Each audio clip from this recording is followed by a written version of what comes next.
ਅੱਜ ਦੀ ਵੀਡੀਓ ਫਿਰ 56 ਦੀ ਧਰਤੀ ਤੱਕ ਧਕੇਲ। ਇਹ ਟਰੈਕਟਰ ਪੰਜਾਬ ਦਾ ਨਹੀਂ ਆ, ਇਹ ਟਰੈਕਟਰ ਹਰਿਆਣੇ ਦਾ ਵਾ। ਸਭ ਕੁਝ ਕਰਕੇ ਵਿਖਾਤਾ ਵਾ। ਅੱਜ ਦੀ ਵੀਡੀਓ ਮਿਸ ਨਾ ਕਰਿਓ।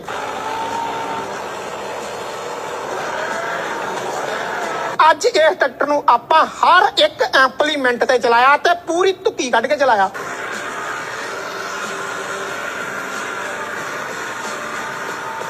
ਕਿਉਂਕਿ ਜਿੱਥੇ 100-120 HP ਕੰਮ ਨਹੀਂ ਕਰਦਾ, ਇਹ 75 HP ਦਾ ਝੋਟਾ ਕੰਮ ਕਰਦਾ।